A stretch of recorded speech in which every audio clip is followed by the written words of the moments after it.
Boa noite, começa agora a sua edição de hoje do seu jornal da CTV. Lembrando que você pode assistir toda a nossa programação baixando o nosso aplicativo na loja da Play Store.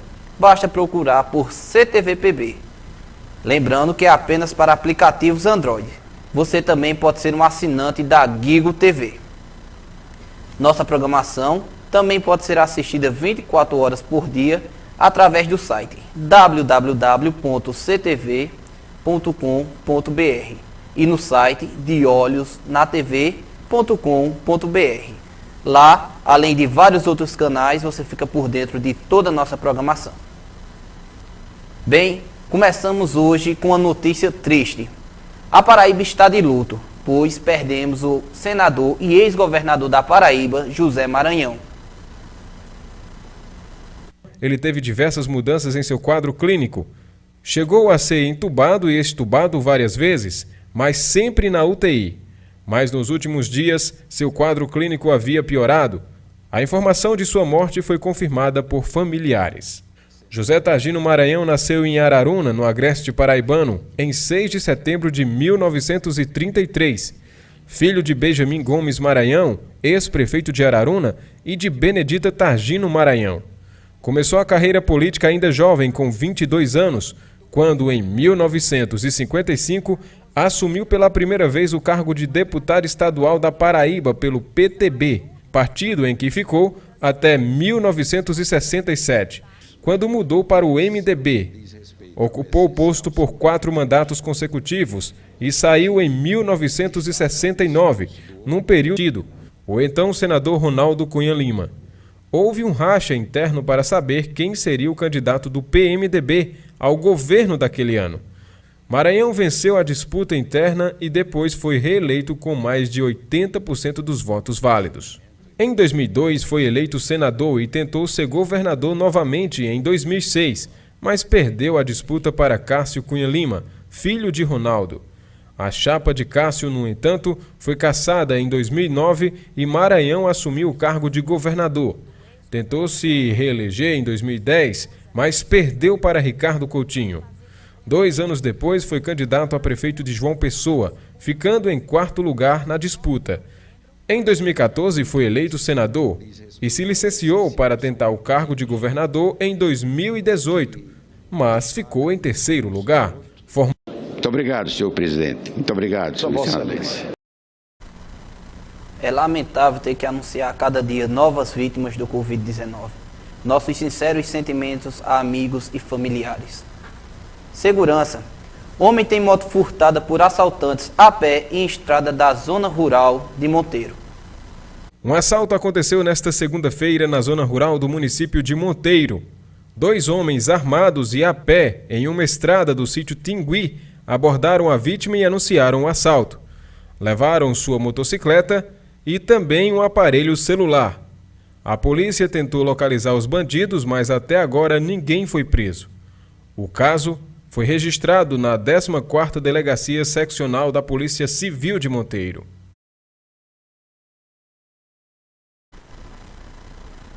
A FAMUP e o Ministério Público da Paraíba, o governador do estado, discutem até a próxima quinta-feira para acabar com os lixões no estado. A Federação das Associações dos Municípios da Paraíba, a FAMUP, o Governo do Estado e o Ministério Público do Estado iniciaram nesta segunda-feira uma série de reuniões com o objetivo de apresentar aos gestores, principalmente os novos, o plano de ação das unidades de gerenciamento integrado de resíduos sólidos urbanos. A proposta visa auxiliar os municípios a erradicar os lixões a céu aberto e dar o destino correto aos resíduos sólidos. Os encontros, que acontecem na sede do Ministério Público do Estado, prosseguem até a próxima quinta-feira. As prefeituras serão beneficiadas com recursos para a construção de unidades de triagem em resíduos sólidos, a serem instaladas em 17 municípios. Os critérios para a escolha de cada um levou em conta os estudos realizados pelo Ministério Público e a capacidade das cidades de comportarem galpões. No Cariri, os municípios que receberão as unidades de triagem de resíduos sólidos são Serra Branca, Sumé e Itaperuá. Além da contrapartida financeira, os municípios deverão atender exigências técnicas e adotar medidas para participar do projeto, como a criação de associação de catadores em conjunto com os municípios parceiros, a implementação da coleta seletiva, a aquisição de um kit básico de equipamentos e a criação de um pátio de compostagem nos municípios parceiros. O presidente da FAMUP disse ainda que as questões técnicas, burocráticas e orçamentárias enfrentadas pelos municípios têm dificultado o fechamento dos lixões e destacou a importância do apoio do Ministério Público do Estado da Paraíba e também do governo do estado para a superação desses problemas. Vamos agora para o comentário de Hernandes Queiroz. Boa noite, Hernandes. O que você acha dessas ações do governo em união com outros membros? É com você, Hernandes. Muito boa noite, Lorielso Alves, Renato Moraes e todas as pessoas que nos acompanham nesse momento. O Renato apresenta aí uma matéria muito interessante, muito importante, para a gente compreender essa situação do lixo em várias cidades brasileiras, que é uma questão que praticamente, acontece em todas as cidades, desde as pequenas cidades até as grandes cidades. E uma das questões que se vem à tona em relação a essa situação é como o poder público, ele também trata desse problema. A gente cita alguns exemplos, da questão do lixo, que se arrasta há anos, como é o caso, por exemplo, da cidade de Sumé. Nós tivemos situações bem críticas em relação a essa situação, por exemplo, Lorielso e Renato, Eu lembro quando o lixo, durante muito tempo, ele era ali exatamente aí dentro do rio, praticamente embaixo da ponte, que era uma coisa absurda. E durante muitos anos esse lixão se manteve justamente nesse local. Depois esse lixo ele foi transferido para ali próximo, hoje onde é o campus da Universidade Federal de Campina Grande, em Sumé, o CDSA, logo depois ali que passa da universidade, e ali também se manteve por bastante tempo. Depois houve mudança para outro local um pouco mais afastado. Mas o fato disso tudo, só para a gente contextualizar um pouco essa história, a gente sente, por exemplo, que há um descaso muito grande quando se trata da relação do lixo. Historicamente, esse problema vem se mantendo nas cidades. Por quê? A gente precisa pensar, e isso é uma necessidade muito grande, de se pensar essas questões, porque são jogados justamente nesses lixões todos os lixos misturados, há uma separação. Como de fato deveria acontecer uma coleta seletiva. Nós, enquanto população, não fomos educados para cuidar bem do nosso lixo.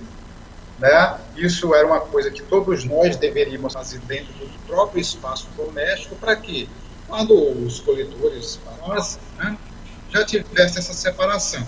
Mas, obviamente, a gente não tem uma política de incentivo a esse tipo de prática.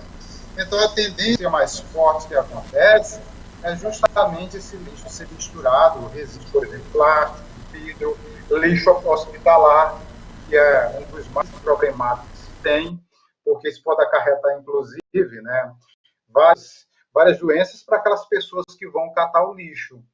Por exemplo, em Sumé, nós temos um movimento ali, um grupo de pessoas que em torno de 20 catadores de lixo, e essas pessoas, muitas vezes, elas não estão usando o equipamento adequado, lixos misturados de toda a natureza, Então, e não há um destino, por exemplo, em aterros sanitários, onde possa justamente dar um fim, ou seja, dar um direcionamento para esse lixo.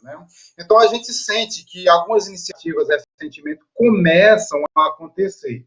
A gente tem que ressaltar que acontece de forma tardia, mas que é fundamental estar acontecendo. A gente precisa incentivar a coleta seletiva através de postos de coleta nas cidades. A gente precisa incentivar as cooperativas que catam esse lixo para ser reutilizado reutilizado no processo de beneficiamento. Então, nós temos alternativas que são viáveis. Agora, nós precisamos, sobretudo, de iniciativas, inclusive iniciativas políticas, que possa oferecer um trabalho de suporte para essas pessoas que, inclusive, vivem do lixo e, ao mesmo tempo que catam o lixo, prestam um serviço ao meio ambiente, prestam um serviço à saúde. Então, nós precisamos avançar mais nesse sentido, mas isso não consegue haver um avanço, né? Nós não conseguimos avançar nesse sentido se o poder político também não der a sua contribuição para que esses processos possam acontecer.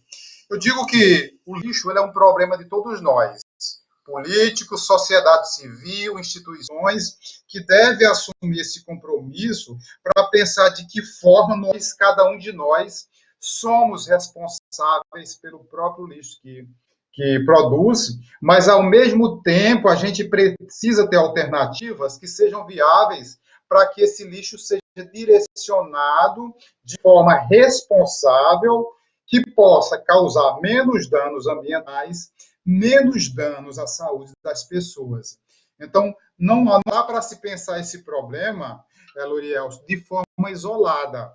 É preciso pensar de forma conjunta entre poder público, sociedade civil, organizações não governamentais e todos os setores da sociedade, né, que compõem, né, esse tecido social, mas, sobretudo, que todos nós assumimos esse compromisso, pensando na responsabilidade que cada um de nós deve assumir em relação à questão do lixo que produzimos, né? Mas vale ressaltar nessa situação que o lixo doméstico, né, ele é uma quantidade muito pequena em relação a outros espaços de produção de lixo, como um hospital, né, como uma indústria. E aí essas pessoas também têm que ter uma responsabilidade maior, porque gera um problema maior para a sociedade. Dorielson? Hernandes, e quais os principais benefícios em termos sociais que essas poderiam causar nessas comunidades, em sua opinião? Veja só, Lorielson, hoje no Brasil, a gente aproveita ainda muito pouco do lixo que a gente produz para ser reutilizado. Por exemplo, né, amenizar danos ambientais, geração de renda. Nesse lixão do Sumeaí, se eu não me engano, são 20 pessoas que tiram a sua sobrevivência aí desse lixão. Então, ao mesmo tempo que o lixo ele pode gerar uma condição para que as pessoas tenham uma condição de sobrevivência a partir do lixo, a gente tem a possibilidade também da questão da sustentabilidade. Você não vai tirar tanto da natureza, porque a gente consegue reutilizar diversos produtos, né? Aliás, diversos lixos que são jogados, que teria um descarte sem nenhuma utilidade. E à medida que a gente pensa no processo de reutilização desses materiais, né, nós estamos, né, primeiro, tirando da natureza, né, materiais que durariam 100 anos, 200 anos, até 300 anos para se decompor. Né? Então, em termos de benefício ao meio ambiente, que é uma questão que preocupa a todos nós, né? Isso já seria um passo importantíssimo para a sociedade. Outra questão, quem vai para o lixão são pessoas que estão, geralmente, fora do mercado de trabalho formal. Então, é uma maneira de geração de renda para uma população que não tinha alternativa de renda. Né? Então, a gente sente que há, né, várias possibilidades de aproveitar esse lixo em benefício das pessoas e da própria sociedade de forma geral. Mas, volto a dizer, Loriel, nós precisamos trabalhar de forma conjunta. Né? Não dá para pensar esse problema do lixo de forma isolada, porque nós estamos falando, por exemplo, de cidade pequena como Sumé, né? E gera uma quantidade de lixo muito significativa. Se você pensa numa cidade aqui de onde eu falo, de Recife, a quantidade de lixo é imensa. Então, isso não é algo que deve ser pensado apenas por dos setores da sociedade, né? Mas a gente deve pensar hoje o compromisso que nós devemos ter enquanto cidadãos e cidadãs na sociedade, é entender que cada um de nós deve assumir um papel importante na sociedade como protagonista das suas ações. E assumir protagonismo significa assumir responsabilidade, significa assumir compromisso com uma sociedade menos poluída, uma sociedade menos desigual, uma sociedade que possa gerar mais rendas, e isso não se faz de forma isolada. Isso é um processo que a gente só tem bons resultados se a gente pensar isso de forma coletiva, com todo o conjunto da sociedade. Lorielson?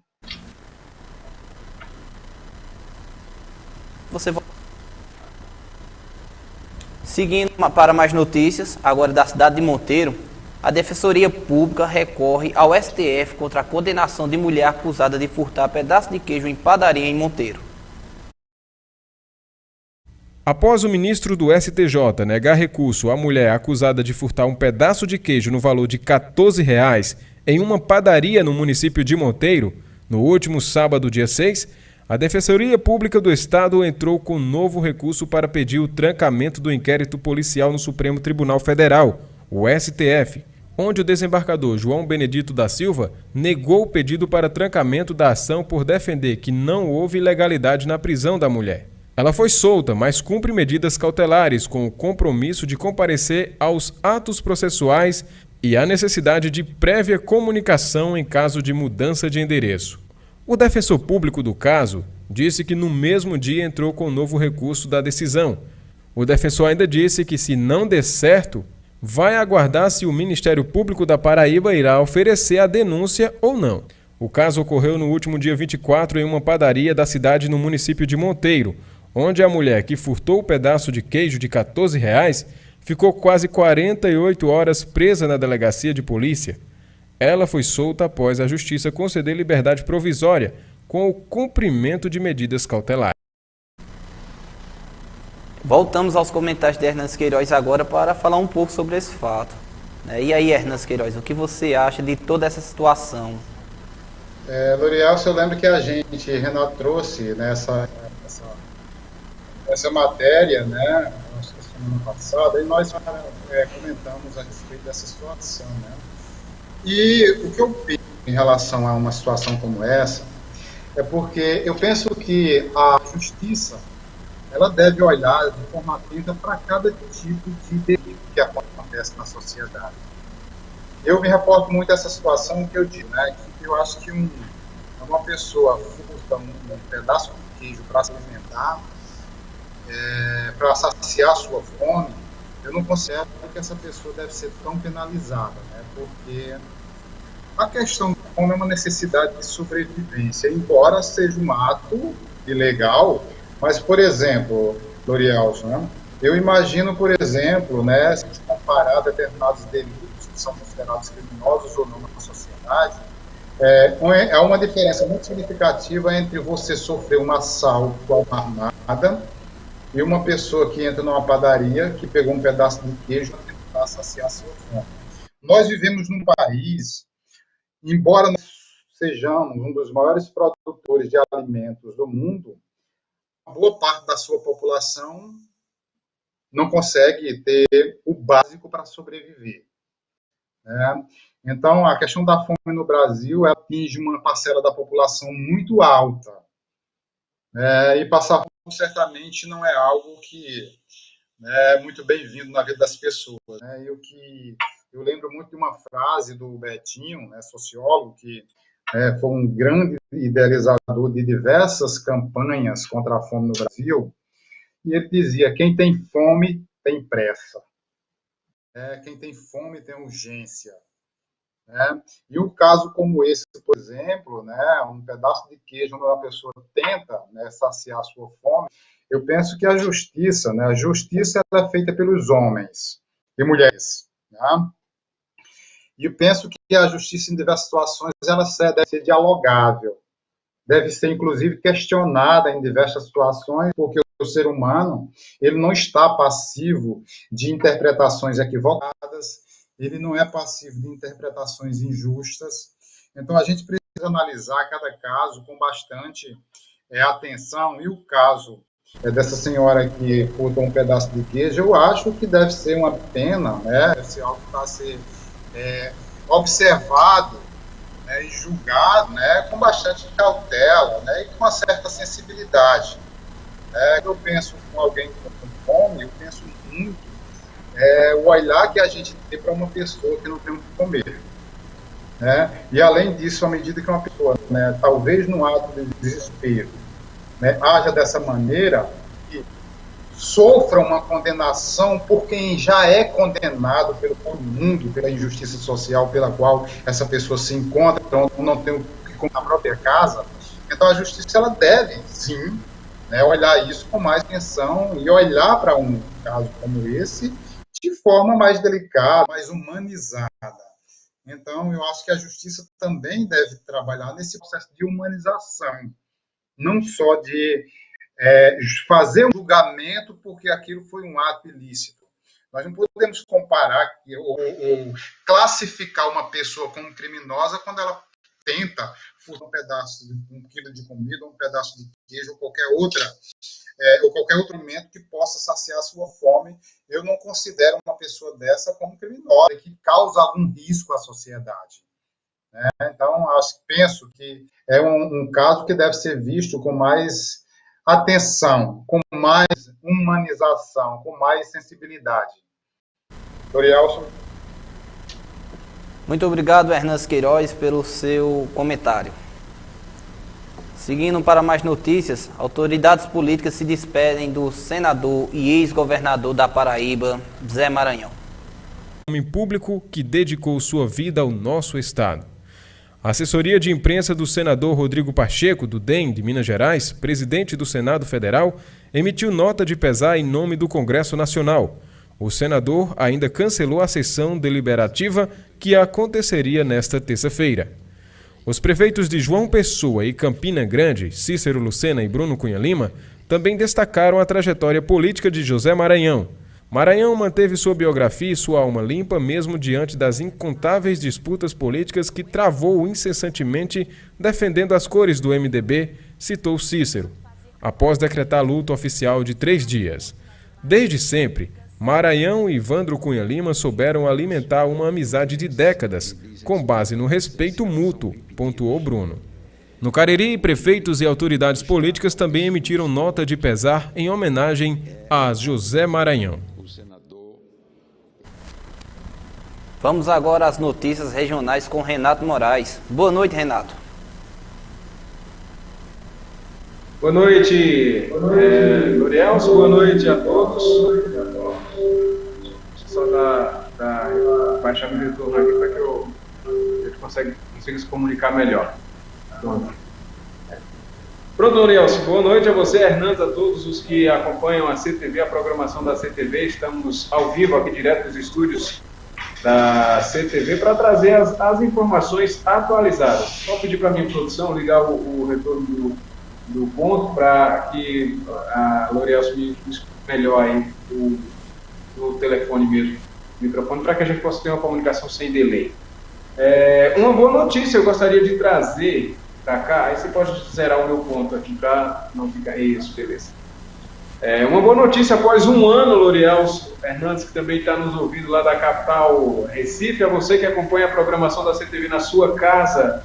Agora, uma notícia boa que eu gostaria de compartilhar com você é que as águas da transposição do Rio São Francisco, após um ano, quase um ano sem correr aqui para o eixo Monteiro, que vai até Campina Grande, voltou a correr e chegou hoje na cidade de Monteiro, as águas da transposição do Rio São Francisco.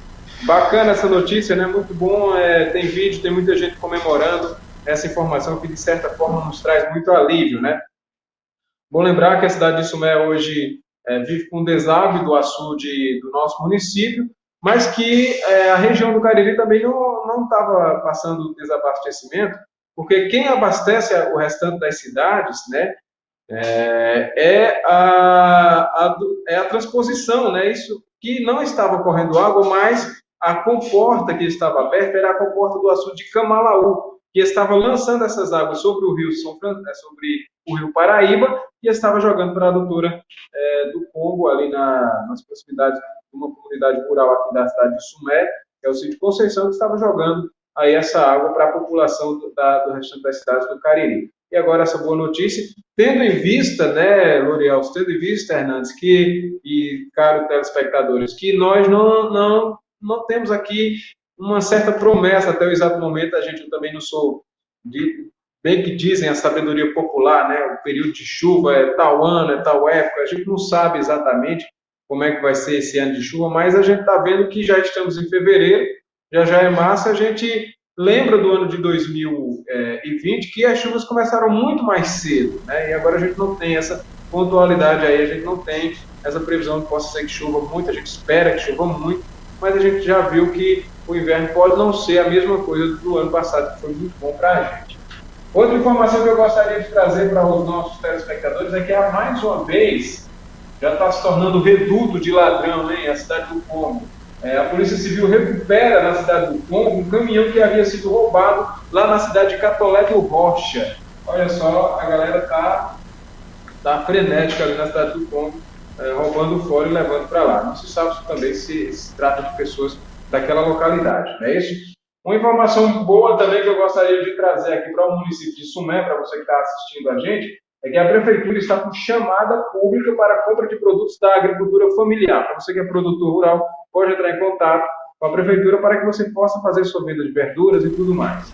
Outra notícia também daqui da cidade de Sumé que eu gostaria de compartilhar com vocês é que chegou mais uma nova remessa, né, da vacina contra a Covid-19. Não só aqui, mas também vai em todas as cidades praticamente da região do Cariri. Chegou essa uma nova remessa aí dessa vacina que vem trazendo aí a esperança para a nossa população. É isso?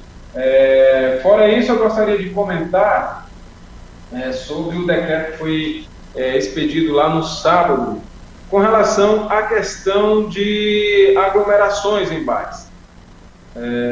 O prefeito emitiu um decreto proibindo as aglomerações aqui no município de Sumé, e seja ele festividade pública, festividade particular, agora no período do carnaval. Mas eu gostaria de soltar um vídeo, de relembrar as pessoas, assim, no geral, para todas as pessoas que nos acompanham, que acompanham o trabalho da CTV, para relembrar algumas imagens, e depois eu gostaria de voltar com Hernandes Queiroz, para que a gente pudesse comentar a situação, assim, que não é uma exclusividade de Sumé. Só que como as outras cidades não emitiram um decreto, a gente vai se limitar a comentar a questão da cidade de Sumé. Algumas cidades não emitiram o decreto e aí estão se limitando ao decreto do Estado. Vamos ver um vídeo aí, já a gente volta. Que a gente possa confiar, força e trabalho se faz com união, com fé e coragem, mesma direção, o vento que sopra a nosso favor, cuidar de Sumé com muito amor, filho da terra, ele é desse chão, do jogo de bola, do abraço de irmão, na força de um jovem de grande coração, eu vejo a esperança se renovar. Por isso, voto na esperança, voto no amor, voto no trabalho, voto de valor. É 22 pra continuar, é só confirmar, é bem do arte eu vou votar. Por isso, voto na esperança, voto no amor, voto no trabalho, voto de valor. É 22 pra continuar, é só confirmar, é bem do arte eu vou votar. Por isso, voto na esperança, voto no amor, voto no trabalho, voto de valor. É 22 pra continuar, é só confirmar, é bem do arte eu vou votar. É 22. Bem, a gente chama atenção com relação a esse vídeo justamente porque foi um vídeo feito aqui na cidade de Sumé pelo atual prefeito reeleito, mas que a gente comenta um pouquinho sobre essa questão, né, do faça o que eu digo, mas não faça o que eu faço. Hernandes Queiroz, boa noite, é com você aí, eu passo a bola para você, meu querido. Renato... Acho que você viu as imagens, né? Deu para entender direito aí, né? Deu para entender bem, assim, porque essas imagens de gestores públicos, né, que criam alguns decretos, mas não cumprem, né, tem sido muito comum no Brasil, que a gente começa essa discussão a partir do governo federal, do sistema das prefeituras, do Estado. E Sumé não foi diferente nesse processo, né? À medida que tem um decreto municipal, né, que proíbe aglomerações, que torna obrigatório o uso de máscara pela população, mas a gente viu diversas imagens, o próprio prefeito, que deveria dar o maior exemplo, né, ele usa esse lema que você acabou de nos dizer, né?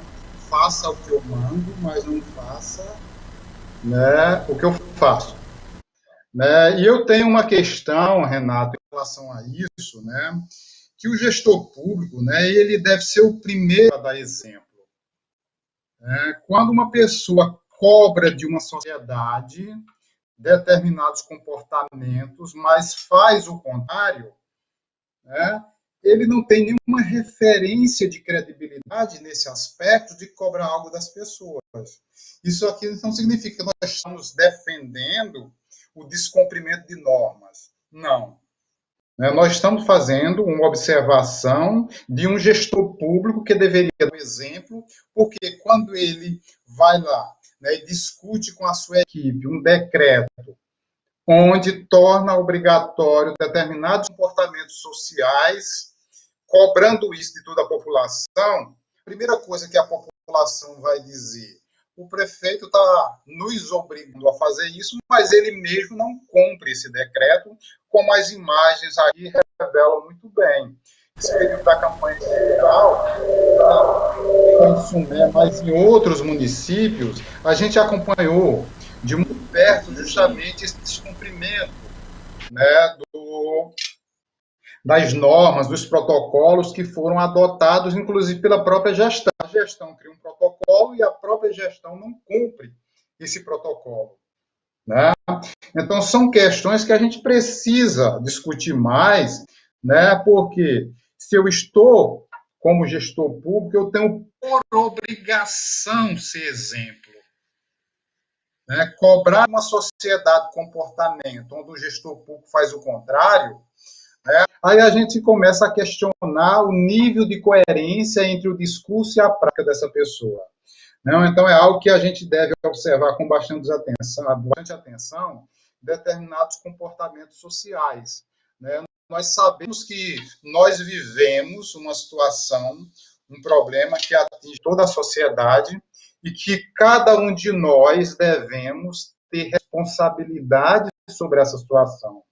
Mas o gestor público ele tem uma responsabilidade maior, porque ele está cuidando, ou deveria estar cuidando das questões que envolvem o bem-estar da sociedade. E isso está, né, ele tem os organismos, os órgãos, os setores, né, que devem cuidar dessa situação. Nós temos uma Secretaria de Saúde, Secretaria de Ação Social, que são meios que devem trabalhar justamente essas questões, questão da conscientização da população, mas como é que eu vou fazer um trabalho de conscientização junto à população se eu não estou exercendo esse papel enquanto gestor maior de um município, né? Então, são questões que a gente remete, né, à questão do Sumé, onde a gente trouxe essa imagem, mas é um problema também que envolve todas as questões do Brasil, né? Porque nós tivemos muitas críticas, por exemplo, a nível nacional, né? Crítica extremamente coerente em relação à presidência da República, que sempre esteve descumprindo esse papel, né?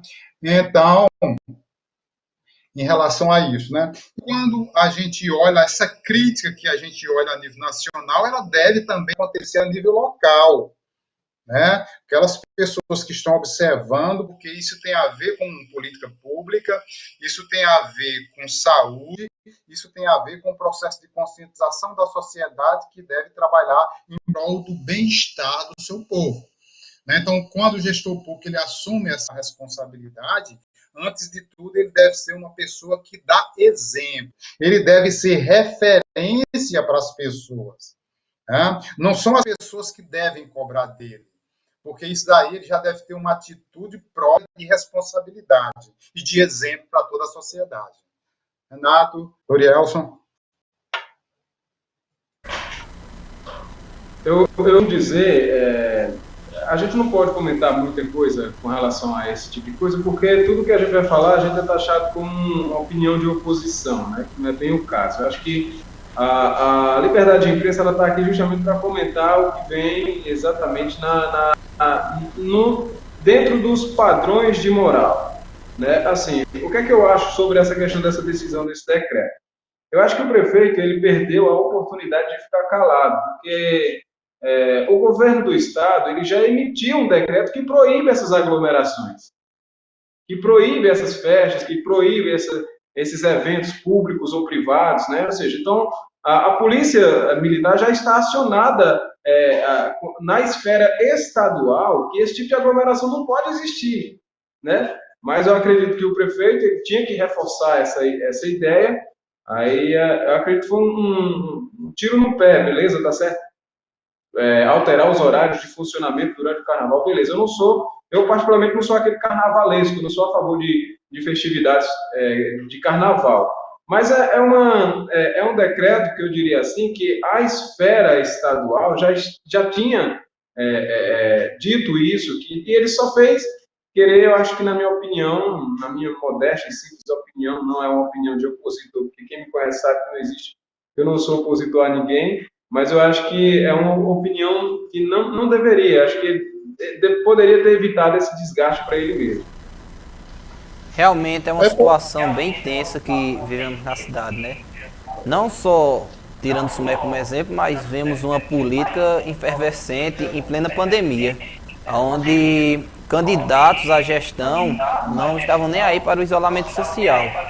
E vinha agora numa data festiva para muitos e também como uma fonte de renda de muitos trabalhadores, aplicar decreto que fala sobre aglomeração.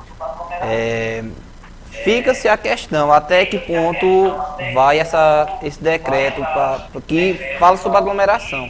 Até que ponto os nossos governantes realmente estão preocupados com a saúde da população. Eu gostaria até de conversar com o Hernandes para saber se ele se sente com relação aos decretos. Você é um camarada que mora em Recife, você é carnavalesco, Hernandes Queiroz? Renato, não sou muito carnavalesco, eu sou mais São João, né? Mas veja só, né? Essas questões, né, o que a gente percebe em relação a esses decretos que são estabelecidos principalmente pelo Estado, pelas prefeituras, né? É isso que eu trago, né? Eles são importantes, a gente não pode deixar de observar isso, né?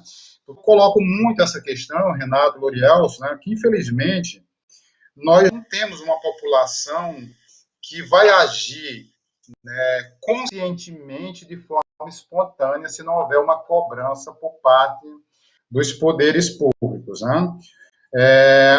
Se não houver essa cobrança, certamente as pessoas relaxam mesmo, né? Mas o que eu penso em relação a isso, né, é que aquilo que eu tinha já falado antes, né? Se você quer cobrar algo de mim, um exemplo, você tem que dar o exemplo primeiro, principalmente alguém que está à frente da situação, né? Então, isso deve ser visto com muita atenção. Eu acho que em outros momentos eu até já tinha me posicionado em relação a isso, né? Esses protocolos que são estabelecidos, a gente não fala só de Sumé, mas a nível de outros estados, eles são importantíssimos pelo momento que a gente vive. A gente não pode ser negacionista em relação ao momento difícil que toda a sociedade brasileira passa, principalmente uma preocupação muito grande de toda a sociedade em relação à questão econômica, porque se aproximando, por exemplo, agora do período de carnaval, o carnaval é um evento gigantesco no Brasil, que muitas pessoas, né, trabalha praticamente o ano em prol dessa festa, porque são vendedores. Hoje eu acompanhei alguns momentos, algumas discussões aqui em Recife sobre a questão dos artistas que trabalham nesses períodos de grandes eventos no Brasil, como o São João, como o Carnaval, e essas pessoas elas estão passando por momentos bem difíceis em função dessa questão, né? Porque os grandes eventos, né, eles não vão acontecer. Então, eles se comprometem muito. São pessoas aí que vêm há um ano praticamente sendo penalizada por essa situação, né? Então, nós hoje não podemos classificar ou privilegiar apenas determinados grupos sociais que muitas vezes se beneficia da situação, principalmente a categoria política.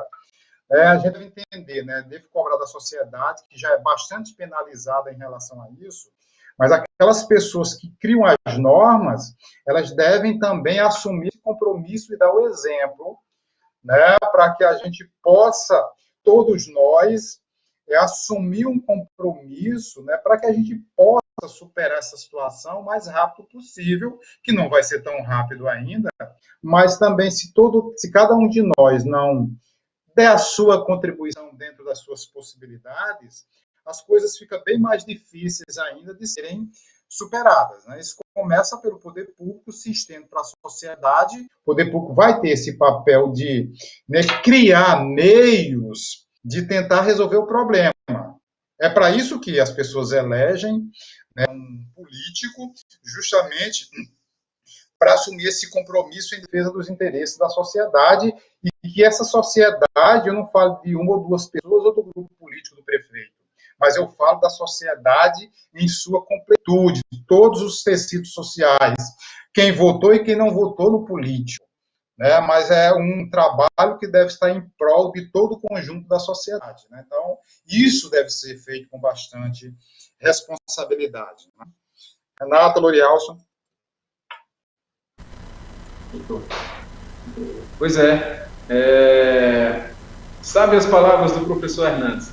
A gente volta para o estúdio, Lorielson. É você aí. Lembrando que isso é uma crítica que a gente faz ao poder público em certas ações que eles tomam. Lembrando que a doença é real, a doença existe e o isolamento social é uma das principais formas de evitar a transmissão da doença, certo? Vamos agora para um rápido intervalo comerciais e dentro de instantes voltamos com mais notícias para você.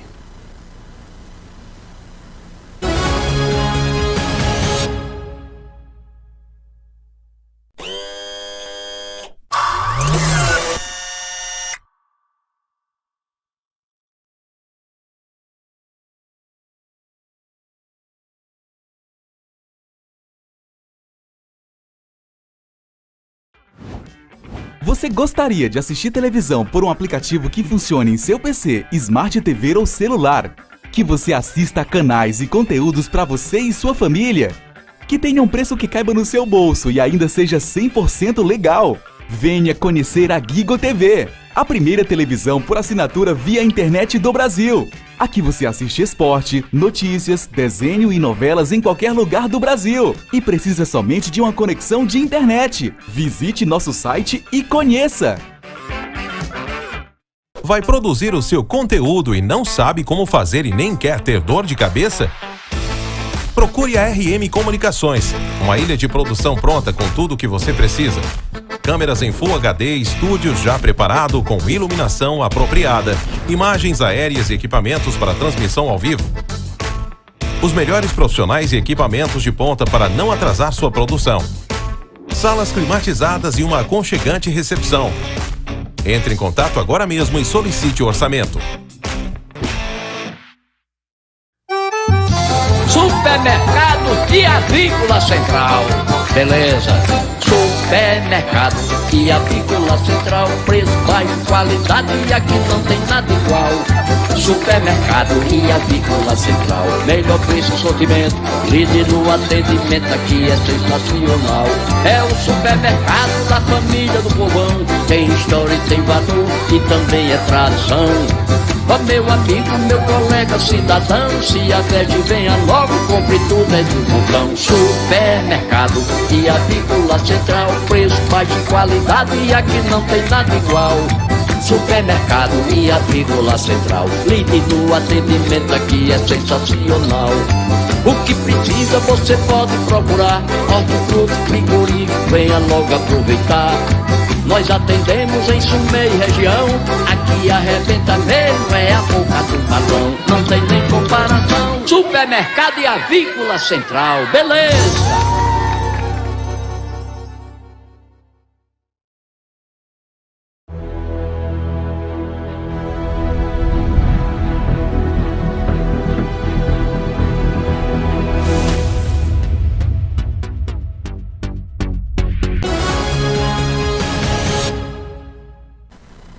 Estamos de volta e com uma notícia preocupante.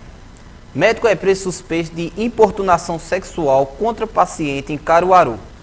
Denúncias de algumas mulheres que foram realizar exames na empresa do acusado e alegaram todas, né, que teriam sofrido importunação sexual. E aí essas vítimas prestaram declaração na delegacia de polícia e o delegado Elson Gouveia iniciou todas as coletas de informações e aí foi necessário a representação pela prisão preventiva diante da situação apresentada pelas próprias vítimas, que relataram minuciosamente, passo a passo, o que tinham sofrido por parte do acusado.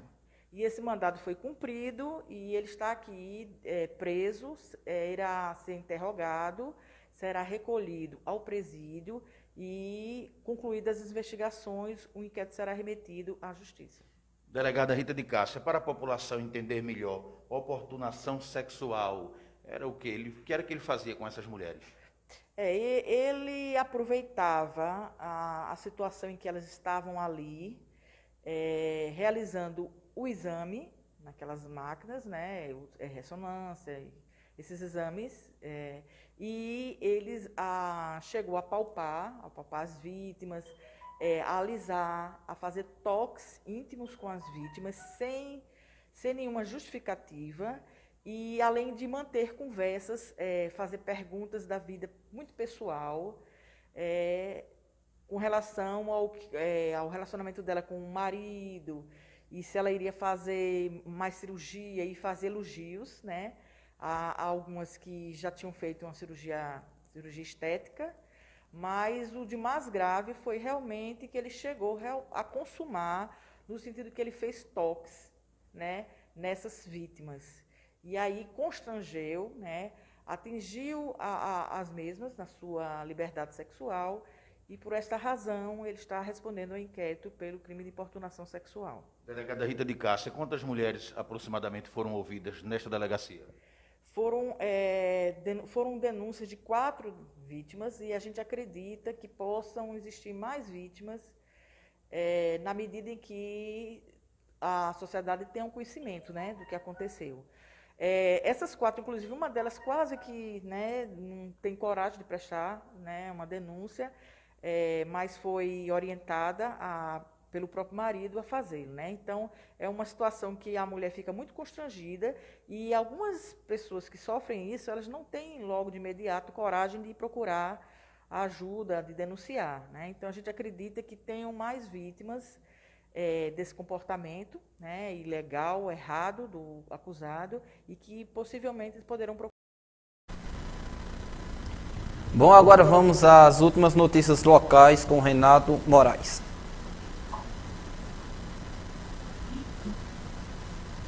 De volta, e todos os telespectadores da CTV, para trazer a informação de que o corpo do José Maranhão, ex-governador, atual senador da Paraíba, já se encontra, né?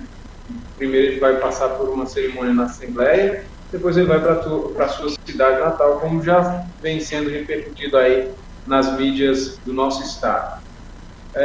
Outra informação curiosa é de que quem vai ficar com a vaga de José Maranhão no Senado é Nilda Godinho, não é isso?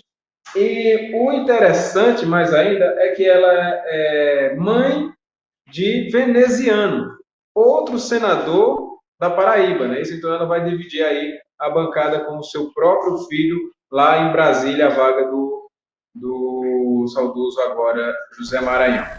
Essas são as informações daqui, por hoje, da nossa região, do nosso Cariri paraibano. Muito obrigado, Renato.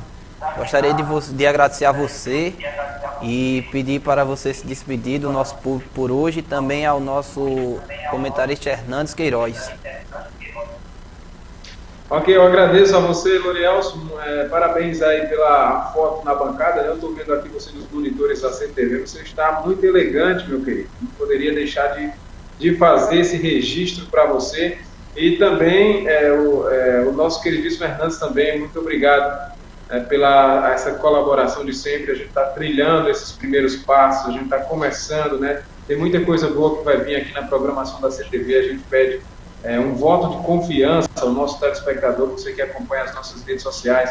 Baixe o nosso aplicativo para acompanhar a nossa programação 24 horas. Breve a gente vai estar lançando séries, a gente vai estar lançando documentários, tudo regionalizado aqui da nossa região. A gente já está arquitetando, a CTV está com um projeto muito ambicioso aqui para a nossa região do Cariri, onde a gente vai mostrar essa região para toda a nossa, esse mundo, né? Para toda a nossa pátria, para todo o Brasil, para todas as pessoas que gostam, que curtem a cultura nordestina, e especialmente para você que é caririzeiro, que vive aí em outras cidades, que vive em outros estados e que gosta de acompanhar tantas informações como de ver personalidades aqui da nossa região aparecendo na nossa telinha. Agora você vai ter essa oportunidade. Lembrando também que em breve, logo estaremos também no servidor da Cariri Web, né? Isso, então você pode estar acompanhando a nossa programação aí onde você estiver.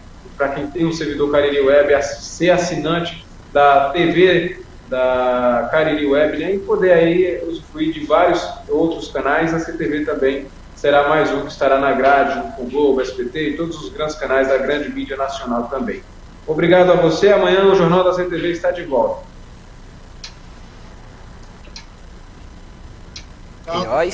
Eu queria agradecer também ao Renato Moraes, ao Uriel, né? E também... Hernandes é com você, né? Hernandes Queiroz está nos ouvindo? Estou ouvindo. Consegue me ouvir vocês? Mas eu gostaria de agradecer a vocês aí, o Loriel Soares, o Renato Moraes, parabenizar por esse processo, nesse projeto que está ganhando força, Renato, como você destacou, e que nós temos um propósito justamente de socializar, né, toda forma de notícias, de cultura da região do Cariri paraibano, mas que alcance outras realidades, outros estados. Então, é um projeto que hoje nós temos um meio que possibilita justamente esse diálogo com pessoas em diferentes lugares, né?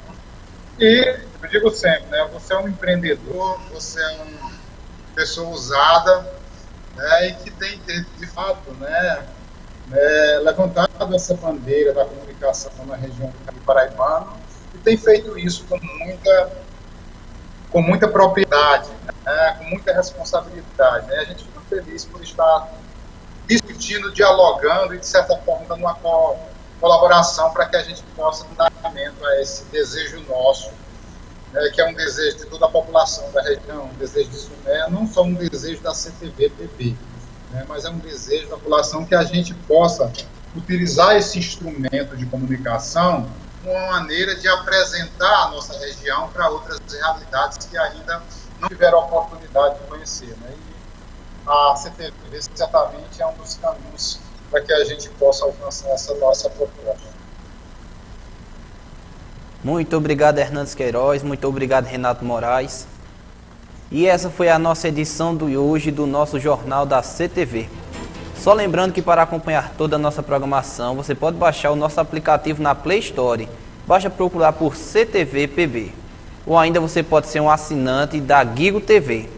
Ou então assistir a nossa programação 24 horas por dia a partir do site www.ctvpb.com.br ou ainda deolhosnatv.com.br. Uma boa noite a todos e muito obrigado pela sua audiência.